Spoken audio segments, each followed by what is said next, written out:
Bwana Yesu asifiwe. Karibuni darasani sasa.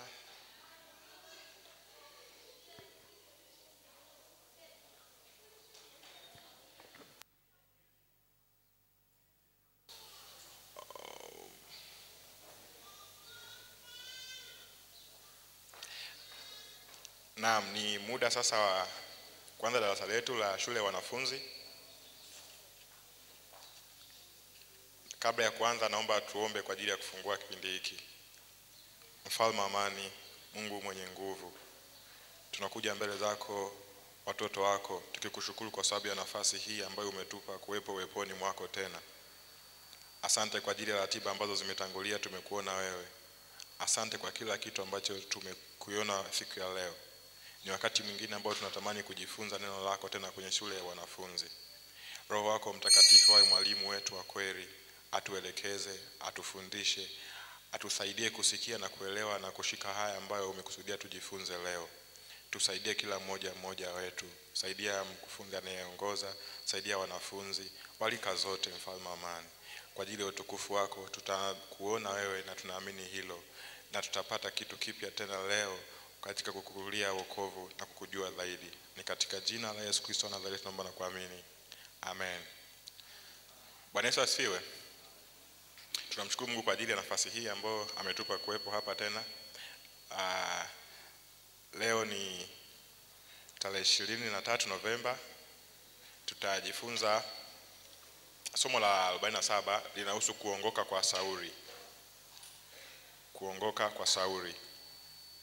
Na msingi wa somo letu leo ni kutoka kwenye kitabu cha Matendo ya Mitume sura ya 9 mstari wa 1 mpaka wa 31. Nitaomba kama kuna mtu aliye tayari atusaidie kusoma kwa haraka tafadhali. Matendo sura ya 9 mstari wa 1 mpaka wa 31.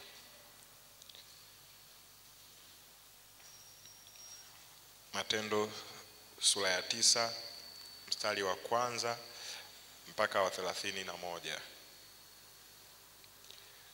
Kuna aliyefika?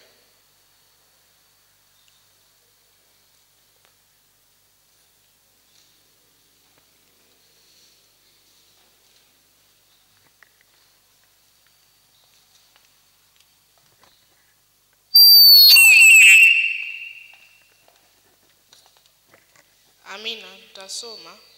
Lakini Sauli akizidi kutisha na kuwaza kuwaua wanafunzi wa Bwana, akamwendea kuhani mkuu, akataka ampe barua za kwenda Dameski zilizoandikwa kwa masinagogi, ili akiona watu wa njia hii, waume kwa wake, awafunge na kuwaleta Yerusalemu.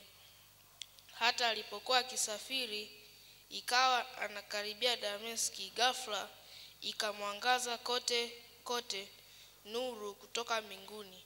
Akaanguka chini, akasikia sauti ikimwambia, Sauli, Sauli, mbona waniudhi? Akasema, nani wewe Bwana? Naye akasema, mimi ndimi Yesu unayeniudhi wewe.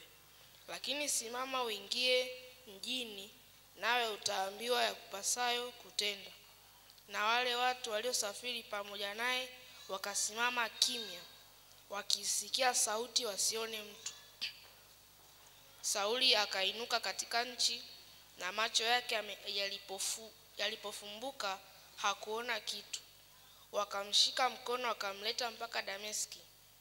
Akawa siku 3 haoni, hali wala hanywi. Basi palikuwapo Dameski mwanafunzi jina lake Anania. Bwana akamwambia katika maono, Anania. Akasema, mimi hapa Bwana. Bwana akamwambia, simama, enenda zako katika njia iitwayo Nyofu, ukaulize katika nyumba ya Yuda mtu aitwaye Sauli wa Tarso, maana angalia anaomba. Naye amemwona mtu jina lake Anania akiingia na kumwekea mikono juu yake apate kuona tena. Lakini Anania akajibu, Bwana, nimesikia habari za mtu huyu kwa watu wengi, mabaya mengi aliyowatenda watakatifu wako Yerusalemu. Hata hapa ana amri itokayo kwa wakuu wa makuhani awafunge wote wakuitiao jina lako. Lakini Bwana akamwambia, nenda tu, kwa maana huyu ni chombo kiteule kwangu, alichukue jina langu mbele ya mataifa na wafalme na wana wa Israeli, maana nitamwonyesha yalivyo mengi yatakayompasa kuteswa kwa ajili ya jina langu. Anania akaenda zake, akaingia mle nyumbani, akamwekea mikono akisema, ndugu Sauli, Bwana amenituma Yesu, yeye aliyekutokea katika njia ulioijia, upate kuona tena, ukajazwe Roho Mtakatifu. Mara vikaanguka machoni pake vitu kama magamba, akapata kuona, akasimama, akabatizwa. Akala chakula na kupata nguvu. Akawa huko siku kadha wa kadha pamoja na wanafunzi walioko Dameski. Mara akamhubiri Yesu katika masinagogi kwamba yeye ni mwana wa Mungu. Na wote waliosikia wakashangaa, wakasema, siye huyu aliyewaharibu walioliitia jina hili huko Yerusalemu? Na hapa alikuwa amekuja kwa kusudi hilo, awafunge na kuwapeleka kwa wakuu wa makuhani. Sauli akazidi kuwa hodari, akawatia fadhaa Wayahudi waliokaa Dameski, akithibitisha ya kuwa huyu ndiye Kristo. Hata siku nyingi zilipopita, Wayahudi wakafanya shauri ili wamuue. Lakini hila yao ikajulikana na Sauli, wakamvizia malangoni mchana na usiku apate kumuua. Wanafunzi wake wakamtwaa usiku, wakamshusha ukutani, wakimtelemsha katika kapu. Na Sauli alipofika Yerusalemu, alijaribu kujiunga na wanafunzi, nao walikuwa wakimwogopa wote, wasisadiki ya kuwa yeye ni mwanafunzi. Lakini Barnaba akamtwaa, akampeleka kwa mitume, akawaeleza jinsi alivyomuona Bwana njiani, na ya kwamba alisema naye, na jinsi alivyohubiri kwa ushujaa katika Dameski kwa jina la Yesu. Naye akawa pamoja nao katika Yerusalemu, akiingia na kutoka. Akahubiri kwa jina la Bwana kwa ushujaa, akinena na kuhojiana na Wayahudi wa Kiyunani, nao wakajaribu kumuua. Lakini ndugu walipopata habari, wakamchukua mpaka Kaisaria, wakampeleka aende Tarso. Basi kanisa likapata raha katika Uyahudi wote, na Galilaya na Samaria likajengwa, likiendelea na kuongezeka katika kicho cha Bwana na faraja ya Roho Mtakatifu. Amin.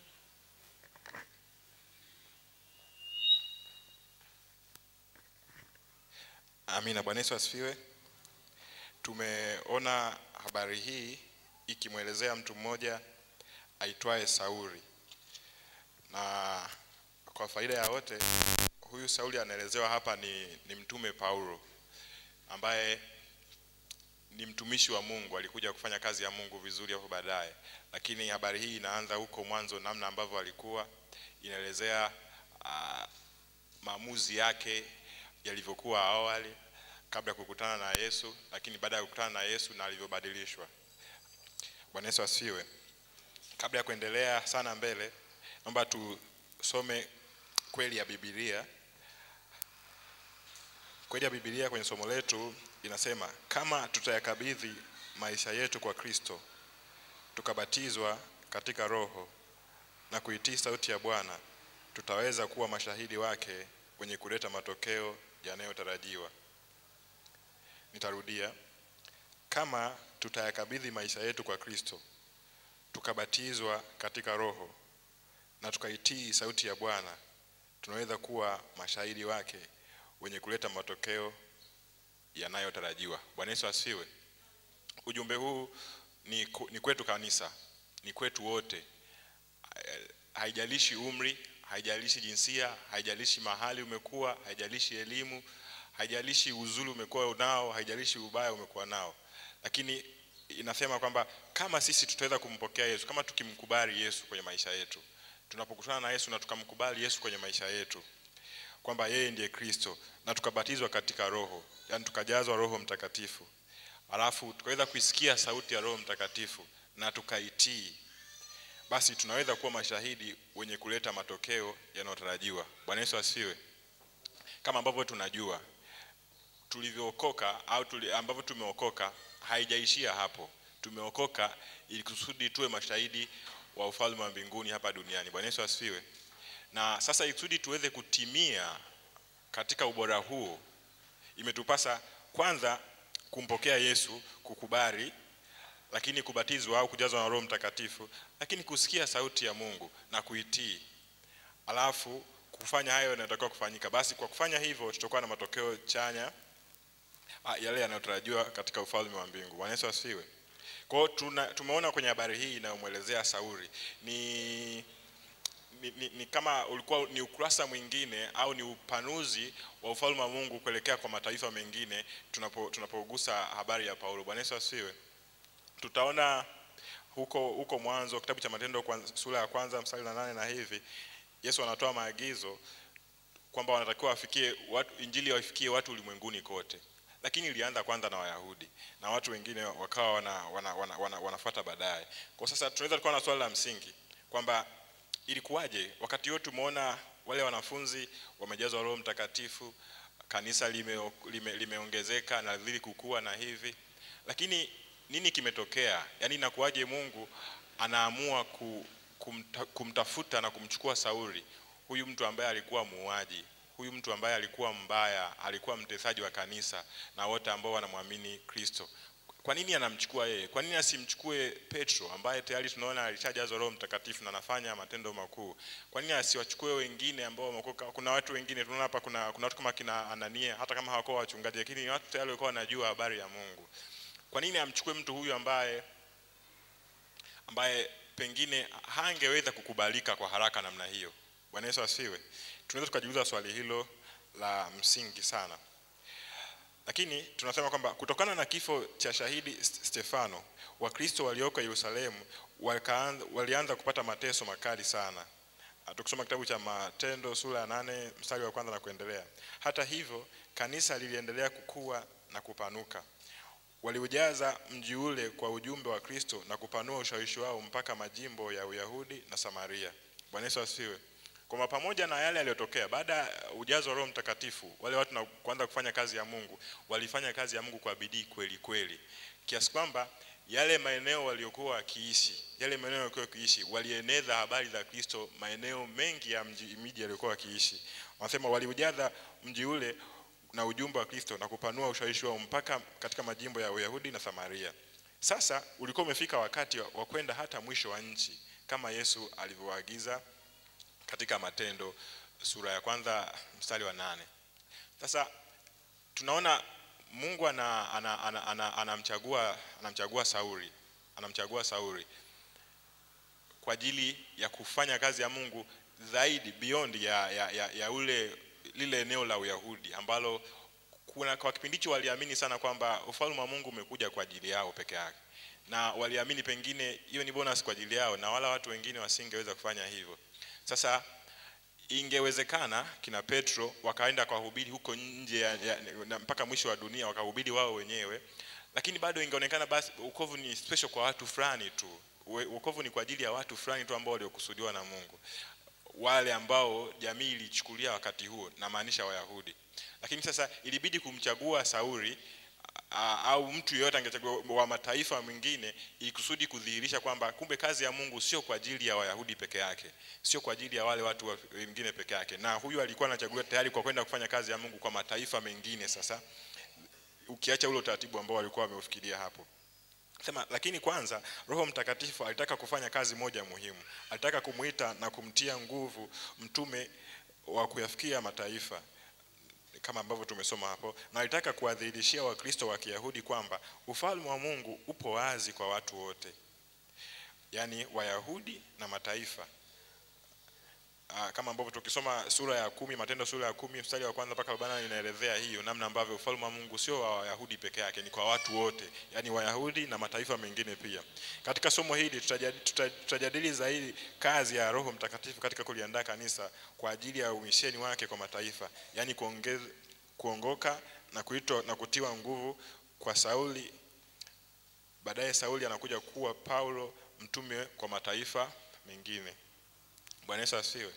Kwa hiyo habari hii inatuonyesha namna ambavyo sasa kulikuwa na expansion, utanuzi wa ufalme wa Mungu kwenda kwa mataifa mengine kwa kutumia Sauli. Kwenye somo hili kuna vitu vitatu ambavyo tunajifunza, key points ambazo tunajifunza. Kitu cha kwanza ni kuongoka kwa kustaajabisha. Tunaweza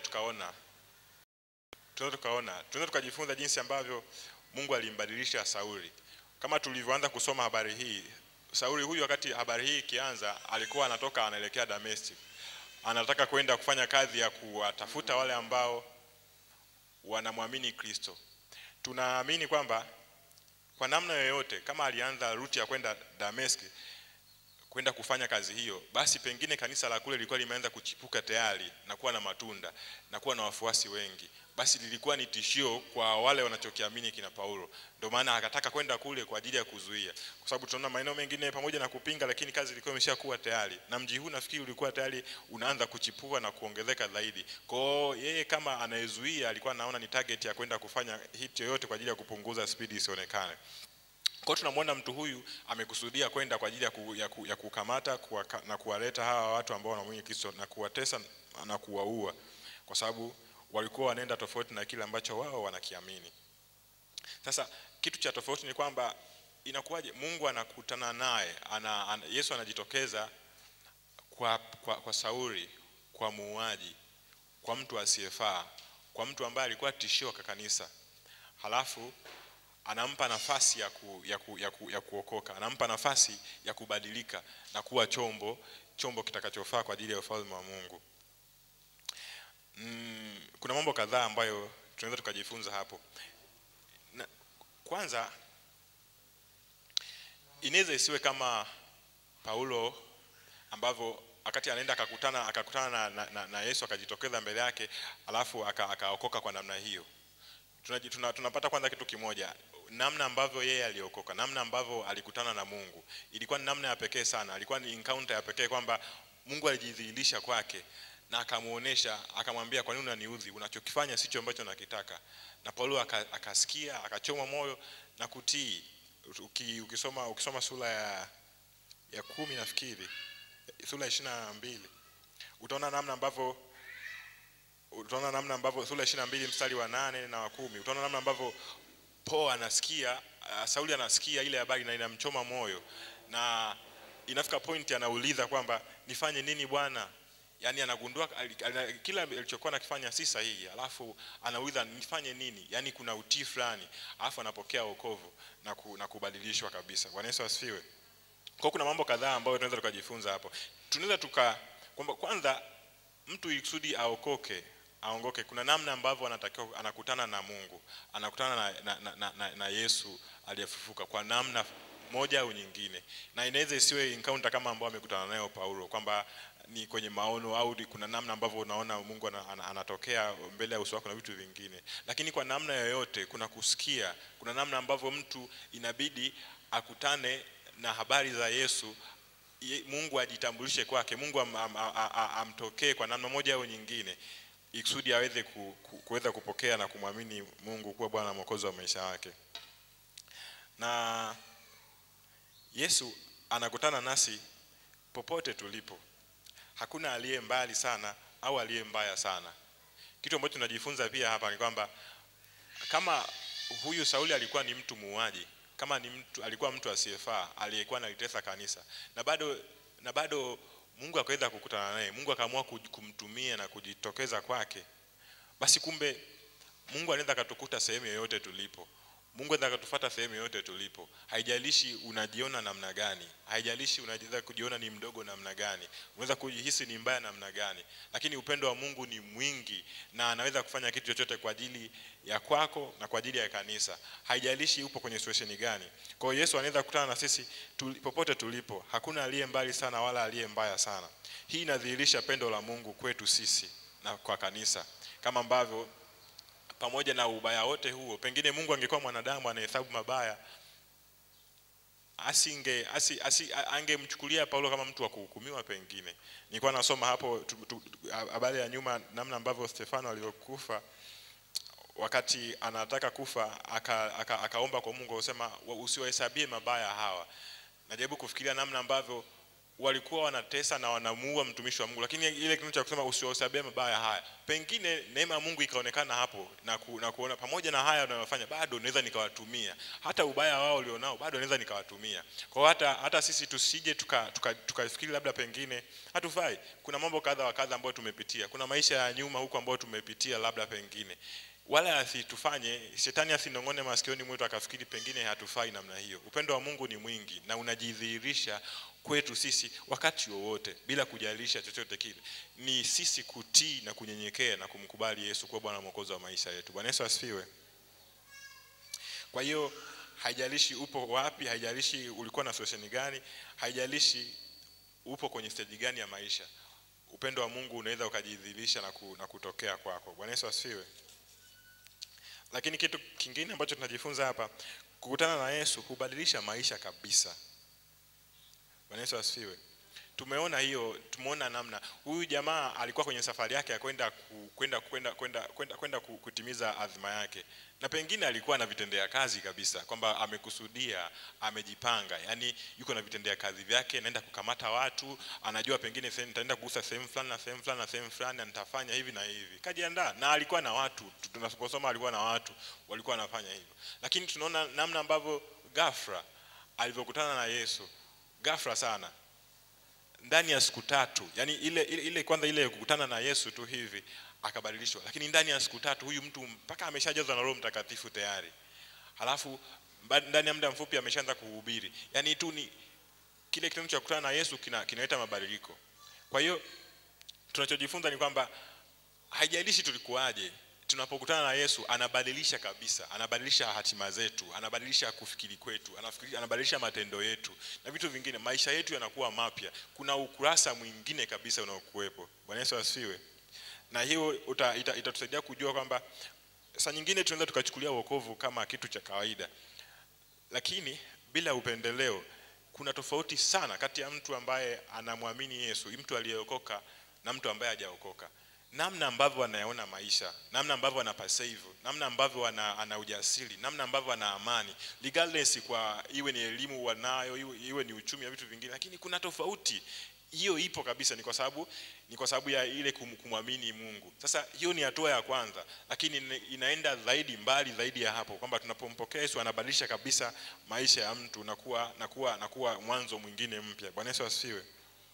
Kwa hiyo Ukristo sio kitu cha mazoea wala tabia wala kitu cha mazoea wala habit tu za kawaida. Nasema Ukristo ni badiliko la ndani ambalo linaweza likaonekana nje.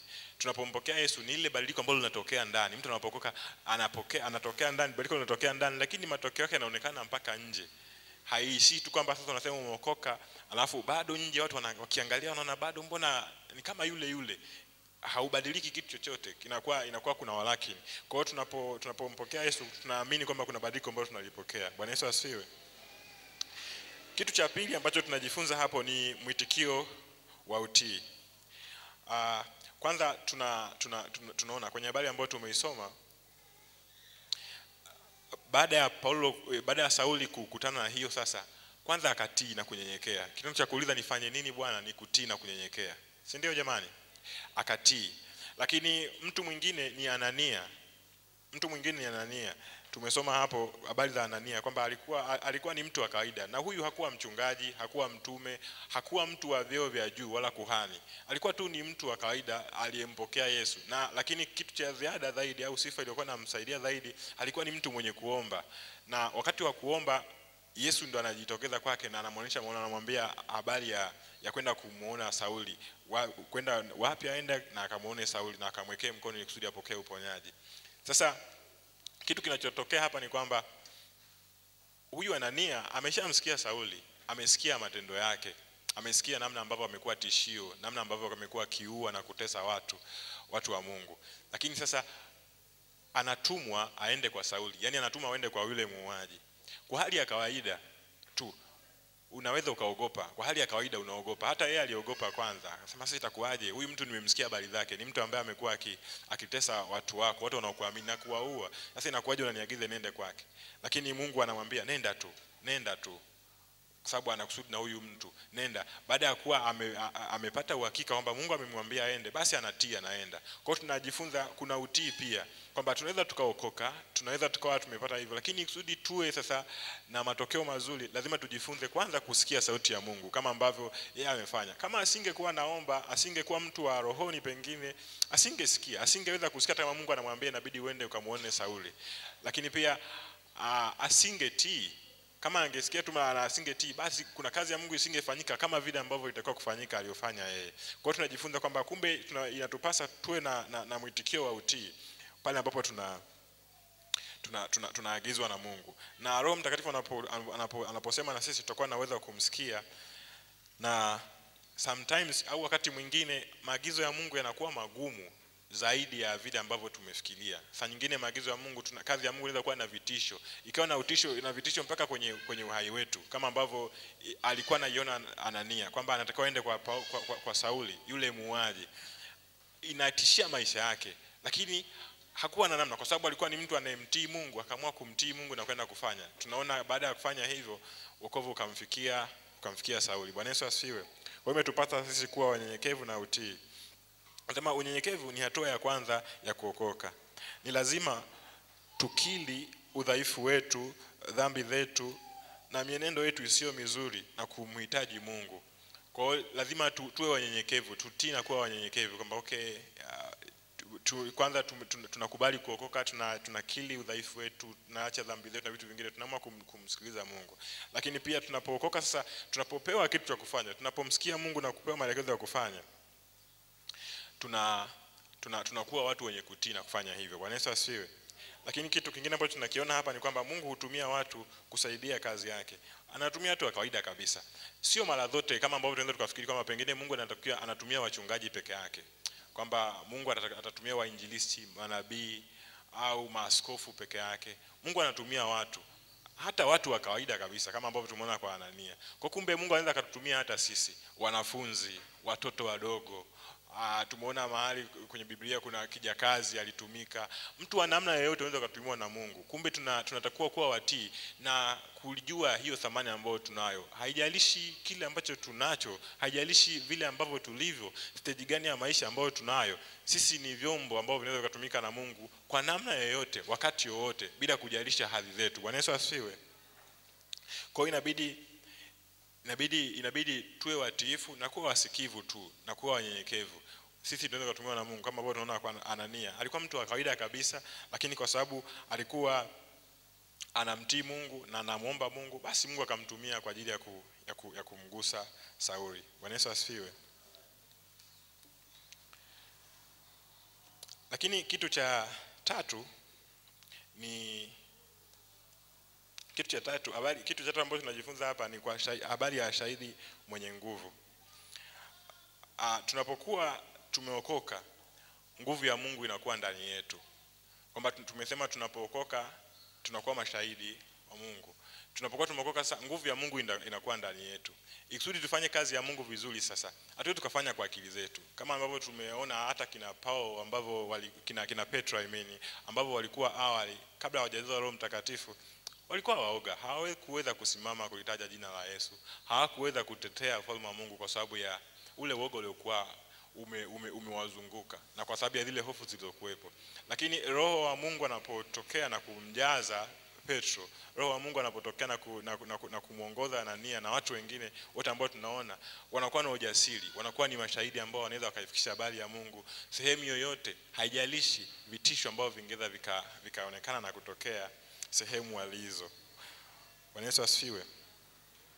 Kwa hiyo tunajifunza nini sasa? Kwamba kumbe kwanza kuokoka ni mwanzo wa huduma wala sio mwisho.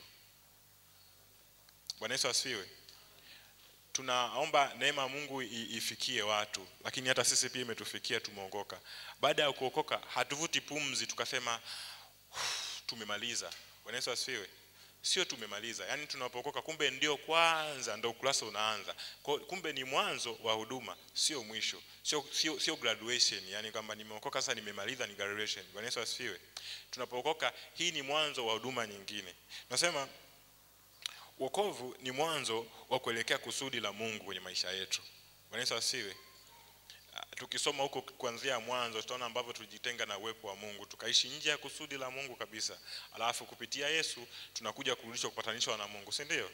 Na Mungu alituumba kwa makusudi, kila mtu ameumbwa kwa kusudi lake. Nazungumzia kwenye ufalme wa Mungu sasa. Na hatuwezi kufanya hivyo tukiwa nje ya wokovu, hatuwezi tukaishi kwenye kusudi la Mungu kwa sababu tutakuwa tunaongozwa na sheria ya dhambi. Roho ya mauti itakuwa juu na vitu vingine kama hivyo. Lakini tunapookoka sasa tunakuwa tumerudi kuungamanishwa na chanzo chetu ambacho ni Mungu. Bwana Yesu asifiwe. Tunaunganishwa na Mungu. Na hapo sasa ndipo tunapokuwa tunaanza upya safari ya kufanya ile kusudi la Mungu. Kwamba tunapata neema ya kurudi. Ni kama tungekuwa tunasema ni kompyuta au ni simu, tunasema ni kama imefanya restoration. Yaani umefanya restoration, inarudi kufanya function yake inayotakiwa kufanyika sasa kwa uwezesho wa Mungu. Kwa hiyo tunatakiwa tujifunze na tujue kwamba baada ya kuokoka haitakiwi huo wokovu tukae nao sisi wenyewe na tufurahie kwa ajili ya hilo. Ndio sasa tunapookoka tuhakikishe tunajifunza ni nini ambacho Mungu amekusudia kukifanya kwenye maisha yetu kupitia wokovu ambao Mungu ametupa. Bwana Yesu asifiwe. Na unaweza kujiuliza wewe mwenyewe, je, Mungu amekutaka ufanye nini baada ya kuokoka? Yaani kwa sababu naamini ulivyookoka sio kitu ambacho tu Mungu anataka kwamba Jumapili utokee kanisani, uwepo kanisani, na Jumatano uwepo ibadani. Ingawaje tunatakiwa kukusanyika pamoja, hicho ni kitu cha msingi cha kufanya, lakini haishi hapo. Kuna kitu cha ziada ambacho tunatakiwa kufanya. Na tunatofautiana. Kuna mwingine ni mwinjilisti, mhubiri, kuna namna ambayo Mungu amekusudia kuifanya nayo, amekukusudia wewe kuifanya nayo kwa ajili ya kazi ya Mungu. Kwa hiyo tunataka tujifunze kwamba haishi tu hapo. Inabidi tujifunze, tumuombe Mungu atusaidie kujua kile ambacho amekusudia kufanya kwetu. Bwana Yesu asifiwe. Na tunapoomba, tunapokuwa waaminifu, Roho Mtakatifu ni mwaminifu, atatusaidia kujua ni kipi cha kufanya. Bwana Yesu asifiwe. Lakini kitu kingine kwamba changamoto ni sehemu ya safari. Tunapokuwa tumeokoka sasa, wakati mwingine kama ambavyo tumesema hapo awali kwamba changamoto zinaweza zikatokea. Kuna kukataliwa, kuna kutishiwa, kuna kukutana na mateso mengine tofauti. Lakini Mungu anapokuwa pamoja na sisi, hizo haziwezi zikatuzuia. Bwana Yesu asifiwe. Kama tutakuwa wenyewe, basi tutashindwa kufanya chochote. Lakini kama tutakuwa tunaongozwa na Roho Mtakatifu, changamoto hizo zitatusaidia kumjua Mungu na kuona ukuu Mungu zaidi kwenye kila hali ambayo tunaipitia. Kwa hiyo lakini pia kanisa linatakiwa litambue na kuwakubali waliobadilishwa. Tunaweza tukaona hapo sura kuanzia mstari wa 27 kwamba Sauli sasa baada ya kuwa ameokoka, alivyokuwa anajaribu kurudi sasa pamoja kukaa na watu ambao wameokoka wengine, kwa sababu ya historia yake aliyokuwa nayo, watu walikuwa hawako tayari kuishi naye. Kanisa kuna namna lilikuwa linamuogopa. Tutaona baadaye hapa kuna mtu anaitwa Barnabas hapa ndio anatokea sasa, anaelezea na vitu vingine kama hivyo, anamsaidia kumuelezea na kumtambulisha kwa kanisa, na baada ya hapo anakubaliwa sasa. Kwa hiyo sisi kama kanisa pia imetupasa tujifunze na kujua namna ambavyo tunapaswa kwanza kuwakubali. Mtu alikuwa ni mlevi, tumemwona kweli alikuwa ni mlevi, amepindukia, hafai pengine kama ambavyo ingeweza kuonekana, lakini anapokuja kati yetu tunafanyaje?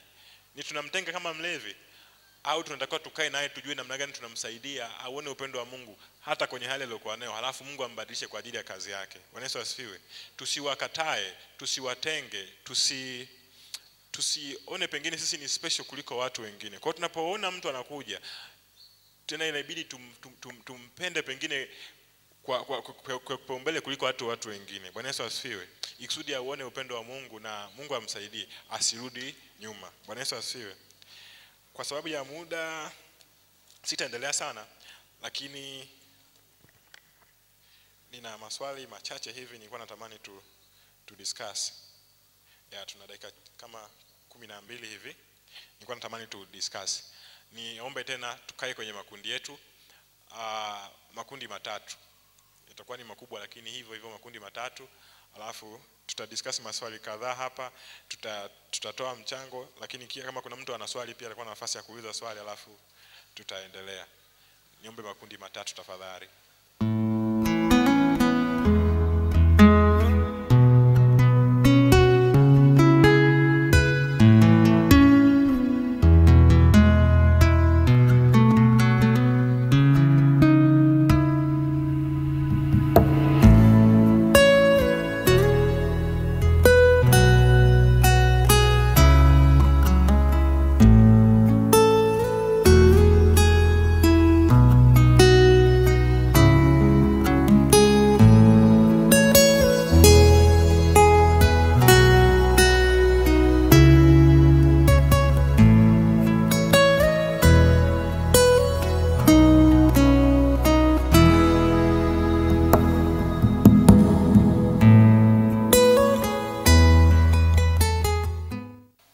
Asifiwe. Tumekuwa na muda wa kutosha, nafikiri muda wetu umetutupa mkono. Natamani tupate majibu alafu tuendelee. Na tupate mtu mmoja atayetusaidia kuelezea. Tukianza na kundi hili tafadhali.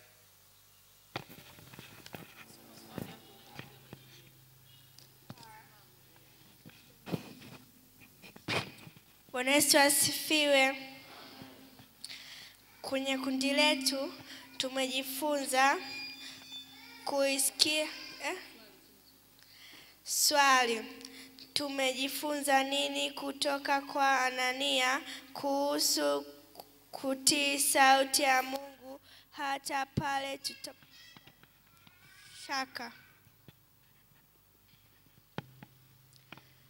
Kwenye kundi letu tumejifunza kuisikia na kuijua sauti ya Mungu, ya kwanza.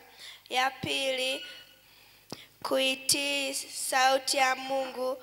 Ya tatu, tuwe na imani na Mungu. Ya nne, tuwe na maisha ya maombi. Amen.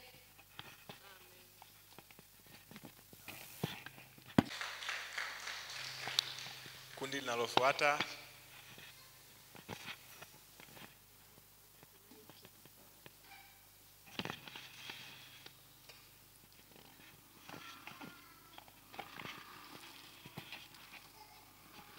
Bwana Yesu asifiwe. Sisi swali letu linasema ya kwamba kukutana na Yesu kuna maanisha nini kwa mtu wa leo? Katika kujadili kwetu tumejadili ya kwamba ni kuokoka, kwa sababu Sauli alipokutana na Yesu tuliona maisha yake yalibadilika. Kwa kunafananishwa na mtu wa leo akimpokea Yesu, tunaona kuna namna fulani anabadilishwa. Kama alikuwa anaenda baa, tunaona sasa hivi anaenda kanisani. Kama alikuwa ni anavuta sigara, havuti tena sigara. Kama alikuwa na marafiki ambao alikuwa anaambatana nao waovu, sasa ana marafiki wapya, tunaona anaambatana na marafiki wapya. Na swali la pili, na hii tunaipata Warumi, swali la kwanza tunaipata Warumi 12 na mstari wa 2, ambayo inasema, wala msifuatishe namna ya dunia hii, bali mgeuzwe kwa kufanywa upya nia zenu, mpate kujua hakika mapenzi ya Mungu yaliyo mema, ya kumpendeza na ukamilifu. Kwa hiyo mtu anapookoka tunaona anageuzwa kama Sauli alivyogeuzwa, akawa tena haui watu bali anaihubiri injili ya Yesu Kristo. Swali la pili linasema ya kwamba ushahidi gani unaonyesha kuwa mtu amebadilishwa kweli kama Sauli?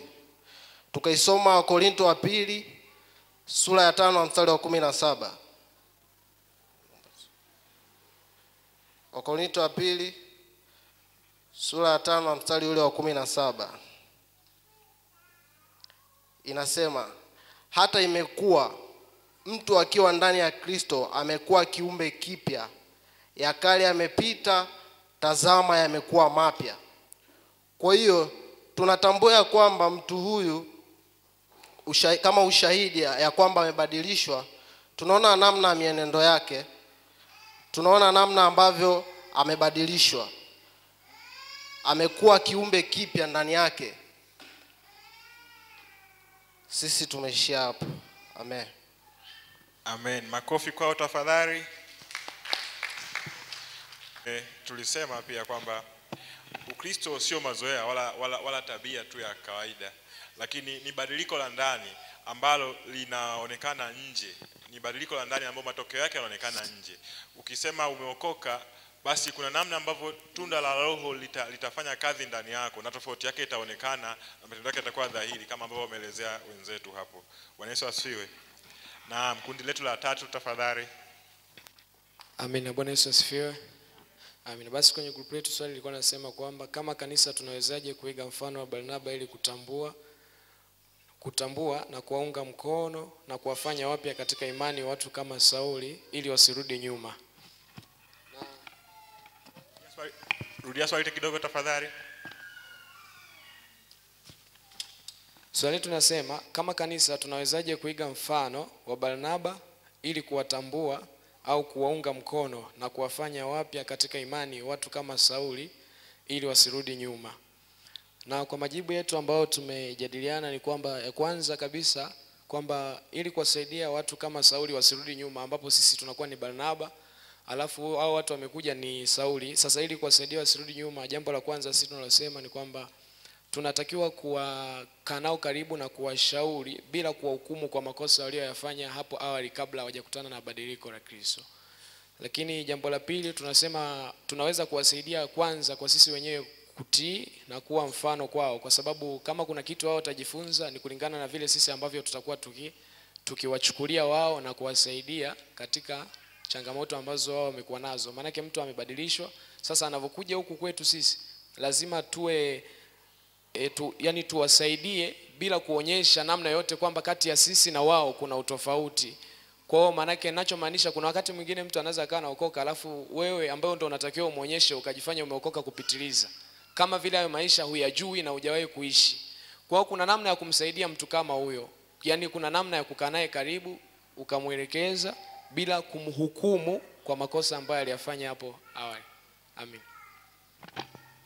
Amen. Makofi mengi kwao tafadhali pe. Wamejibu vizuri. Nafikiri tumeelewa. Mimi nina swali hapo. Tumejifunza mwalimu kasema Sauli alikuwa, tunajua kwamba historia alikuwa na hakuwa mtu mzuri, alikuwa anaua Wakristo na nini, ila akapata badiliko la ghafla baada ya kukutana na Mungu. Alipokutana na Mungu then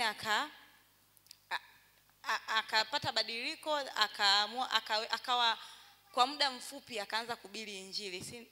Sasa najaribu kuchukua kwa sasa hivi, kwa mimi ufahamu wangu mdogo, ninafahamu kwamba wokovu ni mchakato na una hatua fulani. Ni kweli alipokutana na Mungu alipata ile encounter na kukaa na hivyo, ila kwa sasa hivi nikisema mtu labda nituchukulie mfano ameokoka na yeye akasema kwa kuwa nimeokoka na mimi kama Sauli na kuwa mchungaji au nakuwa kitu fulani, inakaaje? Kwa sababu mchakato huo naofahamu ni mimi kwamba ukishamkiri Yesu ni kweli umeokoka na pale umesafishwa kabisa, ila kwa ajili ya kukulia unahitaji kukaa kwenye wokovu chini ya mafunzo fulani ili upate miongozo ya namna fulani ya jinsi ya kuenenda katika huo wokovu. Sasa inakaaje labda mtu akisema mimi nimeokoka kwa sababu ilikuwa hivi na mimi naingia kwenye utumishi, tunaiwekaje? Amen. Asante kwa swali zuri. Tumesikia darasa swali la ndugu yetu. Tumesikia vizuri, si ndio? Nani anaweza kusaidia kupata jibu? Naam, brother pale. Amina. Mimi naweza kujaribu kidogo kujibu swali. Ukifuatilia Paulo ni mtu ambaye alikuwa amekulia mafundisho ya kidini, kwa sababu kabla ya ujio wa Yesu walikuwa wana mafunzo yao ya kidini. Ndio maana unakuta Paulo hata waliokuwa wanamtuma kwenda kuua wanaomwamini Kristo hawakuwa tu watu, walikuwa ni makuhani na watu wenye vyeo fulani vya kidini. Kuona kuja kuta Paulo manake kwenye swala zima la Torati na vile vitabu ambavyo vilikuwepo wakati Yesu anakuja kabla ya Agano Jipya, nafikiri tayari vilikuwa ndani yake. Nafikiri pia inaweza ikawa ni miongoni mwa kitu ambacho kilimsaidia sana kuwa na uwezo kama huo wa kubadilishwa tu hapo hapo na kuanza kuhubiri, kwa sababu anakuwa na kihubiri, yani ni kwamba ni kama mtu alikuwa yuko na neno ambalo halina uhai. Kwa hiyo kumpata Kristo ndo anaanza ufahamu wake ukawa ni rahisi kufunguka haraka, kwa sababu tayari alikuwa na vitu anavyo. Ni tofauti na mtu ambaye pengine ametokea tu kwenye familia haimjui Kristo kabisa kabisa. Yani hata leo hii mtu ukikuta ameokoka afu akarudi nyuma, atakavyokuja kuokoka tena au atakavyokuja kurudishwa kwenye njia, ni rahisi kuanza huduma mapema akiwa amejitambua, ashaanguka, anajua na alishasoma neno tayari liko. Kwa Paulo ni mtu ambaye alikuwa na elimu ya kidini, alikuwa ameshasoma dini huko, amezifahamu, lakini ndio hivyo wanaenda kwa sheria na Torati. Lakini baada ya ujio wa Kristo akajikuta amekuwa mpinzani wa Kristo, kwa sababu hakuwahi muona wala kumthibitisha. Ila alivyokuja kumtokea Kristo ndo akawa, yani kilichoongezeka sasa hivi Paulo kuokoka, iliongezeka ni ile elimu ya Kristo. Kwa akijumlisha na ujuzi alikuwa nao mwanzo, ni rahisi ya yeye kuendelea na kutumika moja kwa moja baada tu ya kubadilishwa, akaanza hapo hapo. Nafikiri ndio kitu ambacho kinaweza ikawa kimsaidia Paulo. Amen. Amen, asante sana. Nani mwingine mwenye mchango kwenye hilo? Labda kwa ajili ya kuokoa muda, kwanza ndugu yetu amejibu vizuri, lakini pia kuna vitu kadha wa kadha ambavyo vilitokea. Kuna mambo matano ambayo yalitokea kwa Paulo wakati wa ile encounter. Tunasema kitu cha kwanza, aliokoka. Sawa? Aliokoka. Alikuwa anafahamu habari za Mungu, lakini alikuwa anazipinga, lakini aliokoka, akamkubali Yesu. Alafu akaponywa, akaitwa kuwa mtume, akabatizwa kwa maji na akabatizwa katika Roho Mtakatifu. Bwana Yesu asifiwe. Kwa huyu akajazwa Roho Mtakatifu. Kwa alivyojazwa Roho Mtakatifu, unaweza usiweze kusema kwa sababu ya unachokijua wewe, usiweze kumwelezea Mungu kwa kile ambacho unakijua, lakini kuna namna ambavyo Roho Mtakatifu anasaidia kusema. Na hatutegemei kwamba alivyoanza basi alikuwa tayari anaweza akainua akaweka makumi elfu ya watu akaanza kuhubiri wakati huo. Tukisoma sura ya 9 hiyo mstari wa 20 hapa inasema, mara akamhubiri Yesu katika masinagogi ya kwamba yeye ni mwana na ni Mungu, ni mwana wa Mungu, kwamba ni mwana wa Mungu. Na wote waliosikia wakashangaa, wakasema, si huyu aliyewaharibu waliolitia jina hili huko Yerusalemu? Na hapa alikuwa amekuja kwa kusudi hilo, awafunge na kuwapeleka kwa watu wakuu wa makuhani. Mstari wa 22 inasema, Sauli akazidi kuwa hodari, akawatia fadhaa Wayahudi. Kwa hiyo tunaona mara kwanza alivyoanza akaanza kuhubiri. Yamkini ni kuhubiri ni kumkiri Yesu mbele ya watu. Inaweza siwe kwa uhodari huo kama ambavyo tungetegemea kwamba mtu ameokoka ana muda mrefu, ana vitu vingi zaidi, lakini kuna ile kama mtu umebadilika, kuna ile una hamu ya kuwaambia watu habari ya Yesu. Inaweza sio kwa upana ule, lakini kujua kumwambia Yesu ni Bwana, Mungu anaokoa, kuna neema ya Mungu kwa namna hiyo. Na hii inathibitisha kwenye mstari wa 22 kwamba baada ya muda akazidi kuwa hodari. Na maana kuna namna, mara kwanza alikuwa na hatua ya kwanza, lakini baada ya muda akazidi kuwa hodari. Bwana Yesu asifiwe. Amen. Kuna mwingine mwenye swali? Naam brother. Swali langu lipo Wafilipi 3 mstari wa 6. Unasema kwamba kwa habari ya juhudi mwenye kuliudhi kanisa kwa habari ya haki ipatikanayo kwa sheria sikuwa na hatia. Swali langu ni kwamba hii kauli Sauli alikuwa anamaanisha nini akisema kwamba kwa habari ya haki ipatikanayo kwa sheria sikuwa na hatia? Hapa anaposema kuwa sikuwa na hatia alikuwa analenga nini? Alikuwa anajigamba ama alikuwa analenga nini hapa?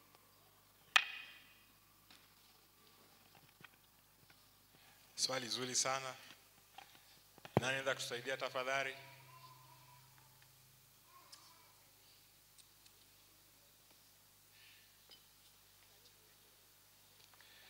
Ndugu yetu anauliza, ameenda mbele kidogo, akawa anaangalia Wafilipi sura ya 3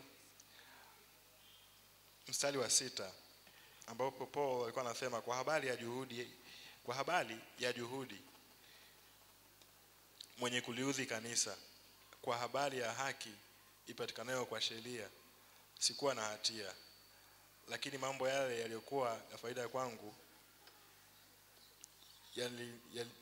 niliyahesabu kuwa hasara kwa ajili ya Kristo. Nani anaweza kutusaidia tafadhali?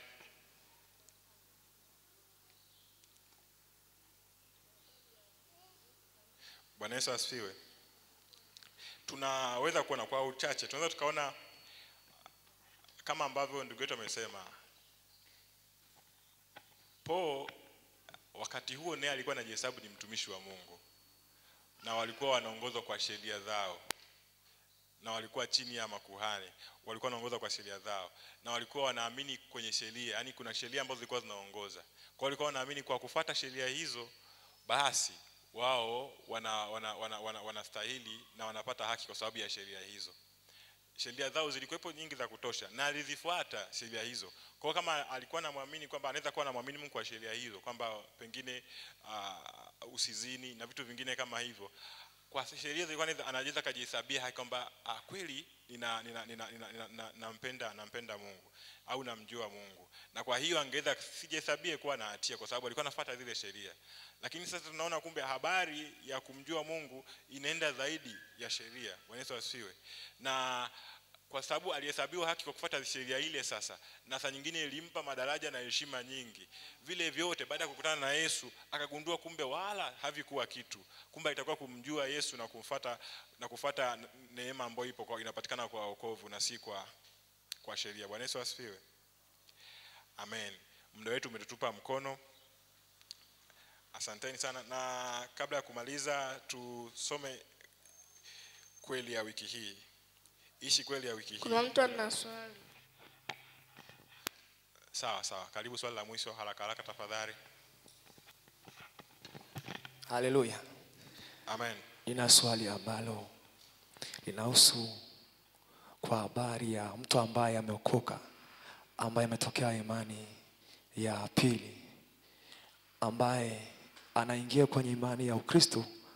Huyo mtu anaanza kuhubiri injili, yamkini hajui Ukristo vizuri au hajui maandiko vizuri, neno la Mungu. Huoni kwamba mtu kama huyu anaweza akapotosha ukweli? Mwanzo tumeona namna ambavyo Sauli aliokoka kwa sababu yeye alitokea kwenye shule ya Torati, alikuwa na ufahamu na maandiko, ndio maana haikuwa vigumu kwake kuhubiri injili. Lakini kuna watu ambao wanaokoka wanatoka imani ya pili au wapagani, hawajui vizuri Ukristo, hawajui neno la Mungu. Mtu huyu anaanza kuhubiri injili, anapookoka tu pindi unakuta mtu huyu hajaingia kwenye darasa la uongofu wapya ili ajifunze katika darasa la wanafunzi, apate kujua vizuri neno la Mungu ili awanze kuhubiri injili. Sasa watu kama hawa tutawasaidiaje? Unakuta ameokoka anaanza kuhubiri injili ambavyo tofauti na jinsi ambavyo neno la Mungu navyo husu. Unaweza kukuta mtu kama huyu anachanganya na mambo ambayo yako kwenye imani yake ambayo imetokea kule. Haleluya. Ni namna gani tunaweza kumsaidia watu kama hao? Na nimeona kwa watu kama hawa unakuta anaingiza imani ya kula ambapo alipotokea. Kwa hiyo inaleta mchanganyiko na imani ambayo sio sahihi. Haleluya. Amen. Kama nimelielewa vizuri swali lake kwamba inakuwaje au inakuwaje mtu ambaye ndo kwanza ameokoka mwongofu mpya, alafu pengine ametokea upande wa pili, alafu akawa na shauku pengine kama Sauli alivyokuwa na akaanza kuhubiri, na kwamba kuna hatari ya pengine kufundisha mafundisho ambayo hayaendani na wokovu wetu, akaleta mambo ya upande wa pili na kupotosha kanisa. Anaogopa hataliwa. Tunataka tusaidie, inakuwaje, tunawezaje kuzuia na kumsaidia mtu kama huyu asifanye hivyo? nafikiri mchungaji atakuja kutusaidia hapa. Lakini sambamba na hilo, niulize swali la mwisho pia na mimi, inakuwaje okay, wewe ndo umempelekea mtu alikuwa mlevi, umemhubiria, alafu amesikia kweli na amekubali, ameokoka, ametubu, alafu kesho unamkuta yuko pale kilabuni hanywi pombe, lakini anawaambia watu habari za Yesu? Utamkataza kwamba kuwe kwanza, utafanyaje? Tuweza tukachakaza, tutapata majibu. Naomba nimalizie kwa kusema kweli ya wiki hii: ufungue moyo wako, uwe wazi kuisikia sauti ya Roho, na umshirikishe mtu aliyepokea ujumbe wa Kristo. Ufungue moyo wako, uwe wazi kuisikia sauti ya Roho, na umshirikishe mtu aliyepotea ujumbe wa Kristo. Bwana Yesu asifiwe. Amina. Naomba nimkaribishe mchungaji kwa ajili ya kumalizia na kujibu swali letu. Amen. Asante sana. Naomba tumshangilie Bwana kwa mafundisho mazuri ambayo tumeyapokea leo. Amen. Na mwalimu, Mungu akubariki kwa mafundisho.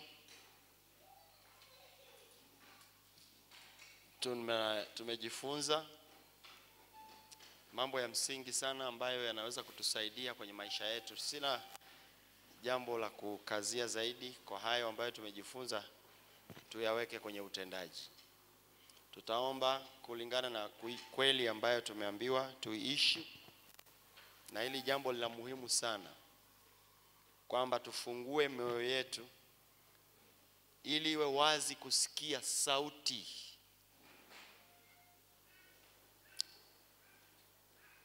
ya Roho, alafu umshirikishe mtu mwingine. Sasa hapo ni maana yake tuwe kama Anania wa siku hizi. Tuwe Anania. Watu wengi sana wana matatizo, Mungu akitaka kutusemesha tupatikane, ili kwamba afikishe ule ujumbe ambao anao kwa ajili yao. Tutaomba hili jambo ili tuweze kuishi nalo. Fungua moyo, sikia sauti ya Roho Mtakatifu, na uwe tayari kuwashirikisha wengine ujumbe ambao utakuwa unapewa. Labda tu kifupi kwenye maswali ambayo yamejitokeza yanahitaji ufafanuzi. Jambo la msingi tu ni kwamba wokovu ni mchakato, na mmoja alisema hilo neno, na mimi narudia na kukazia kabisa. Wokovu ni mchakato wa kuzaliwa, kukua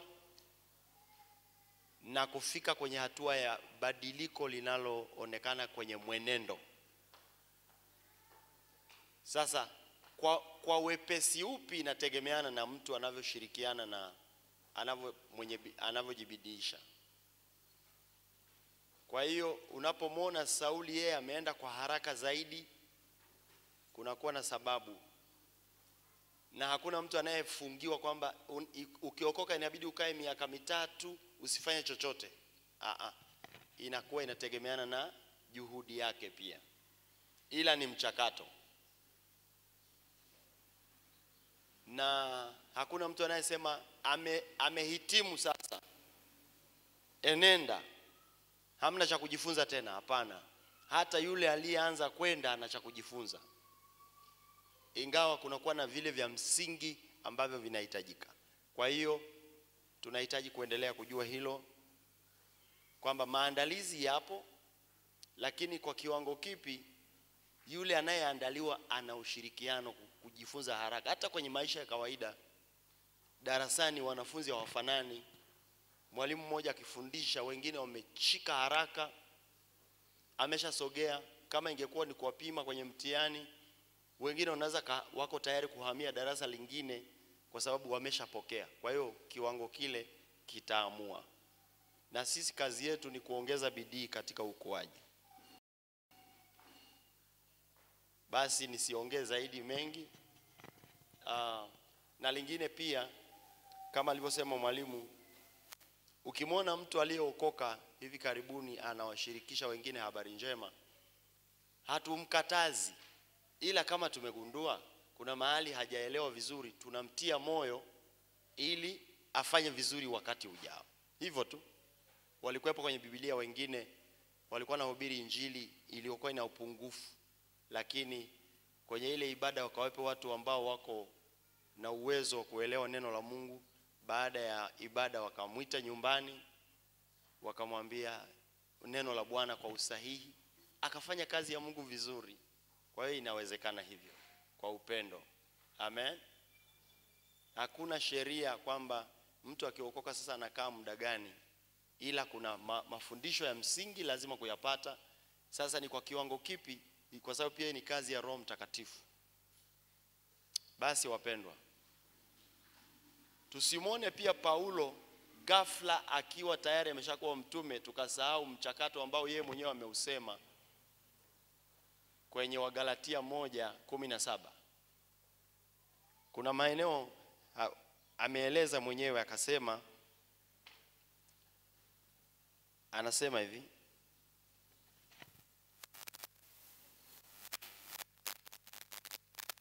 Wagalatia 1:17. Anasema wala sikupanda, ngoja nirudi pale. Anasema lakini Mungu aliyenitenga tangu tumboni mwa mama yangu akaniita kwa neema yake, alipoona vema kumdhihirisha mwanawe ndani yangu ili niwahubiri mataifa habari zake, mara sikufanya shauri na watu wenye mwili na damu, wala sikupanda kwenda Yerusalemu kwa hao waliokuwa mitume kabla yangu, bali nalikwenda zangu Arabuni, kisha nikarudi tena Dameski. Kisha baada ya miaka 3 nalipanda kwenda Yerusalemu ili nionane na Kefa, nikakaa kwake siku 15. Anaeleza mchakato ule uliokuwepo kwenye maandalizi. Kuna kipindi alikaa miaka 3 maeneo anaita Arabuni, ambako kwa hiyo maisha yake yalikuwa ya kujifunza, lakini anajifunza huku anashirikisha kile ambacho kinakuwepo. Mwalimu alisema vizuri, alikuwa anaongezeka uhodari, lakini stage aliyofikia anaendelea nayo. Hata anaweza kashuhudia tu kwamba Yesu kweli anaokoa. Hiyo tu kwa watu wengi ilikuwa ni mahubiri tosha. Kwa muuaji wa Wakristo ghafla anaongea Yesu ameniokoa, tayari kashahubiri hapo. Hebu tuombe sasa Mungu atusaidie na sisi tuishi kweli. Hizi kweli ambazo tunaambiwa ishi kweli, jamani, ni za kuishi nazo. Naomba rudie tena kusoma hiyo kweli, ishi kweli hii. Mimi nimefurahi sana mwalimu leo alikuwa anasoma zaidi ya mara moja, anasema narudia tena. Inamaanisha nini? Tuwe tunaandika kweli tunayoishi nayo. Fungua, weka moyo wazi kusikia sauti ya Roho Mtakatifu. Alafu tuwe tayari kuwashirikisha watu wengine.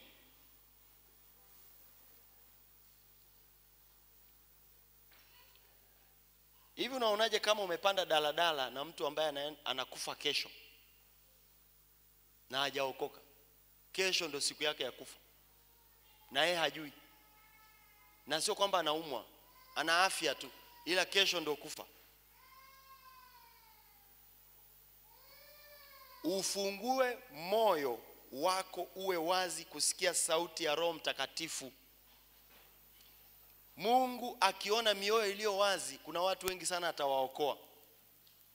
Wewe unafikiri Mungu atamwacha mtu ambaye kesho ndio siku ya kufa na wewe umekaa naye siti kabisa kwenye daladala hapa na hapa, asikuambie umshuhudie? Na ushuhuda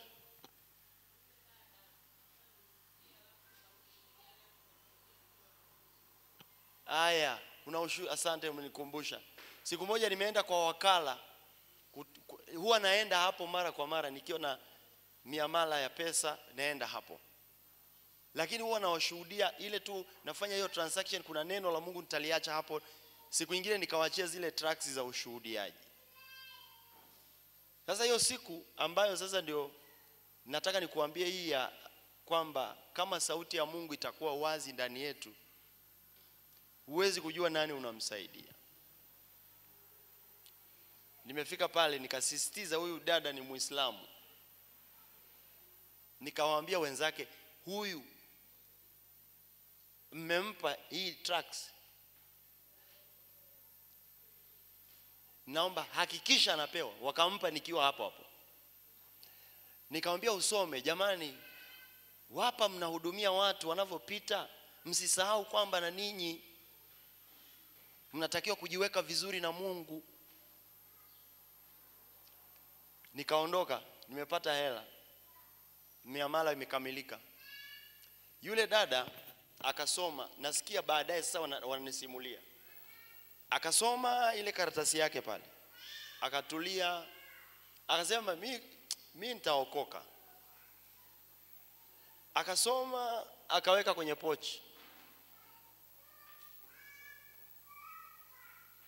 Jioni anapewa shift yake imeisha, sasa aende nyumbani akiwa na tracks yake kwenye pochi. Amepanda bajaji, hata hawajaenda hata mita 100 haijafika, ile imeondoka tu, wakakutana na fuso ya mchanga, ikagonga ile bajaji, naye akafia pale pale.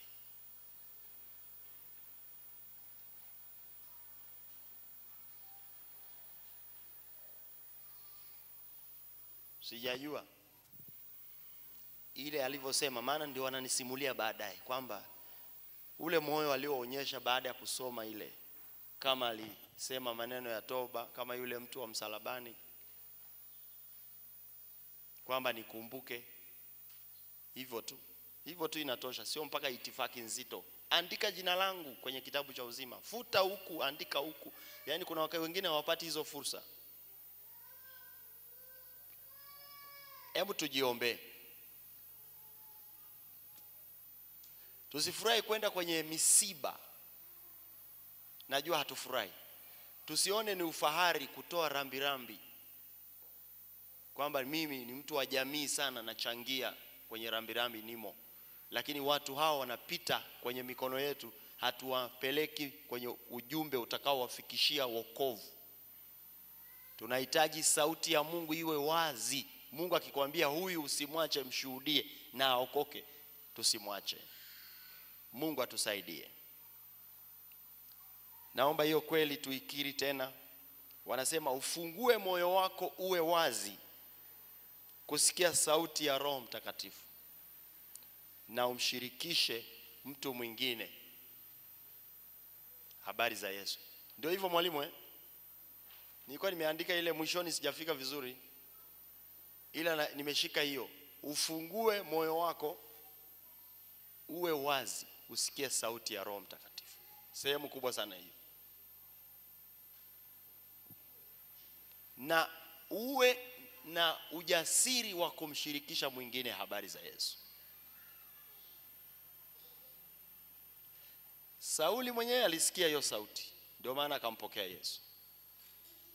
Anania alisikia hiyo sauti, akaenda kumwombea yule mtu. Sisi saa nyingine tunapuyanga wiki nzima, hakuna sauti yoyote inapita hapo katikati. Sio salama. Unajuaje kama mbeleni umepanda chombo ambacho kinaenda kupata ajali, na wewe unapuyanga tu? Saa nyingine huelewi sauti, unasikia kama huzuni tu, ila hufafanui ni nini sasa, kwa sababu moyo haujawa wazi. Mungu hata sema. Naomba some kweli hiyo tena.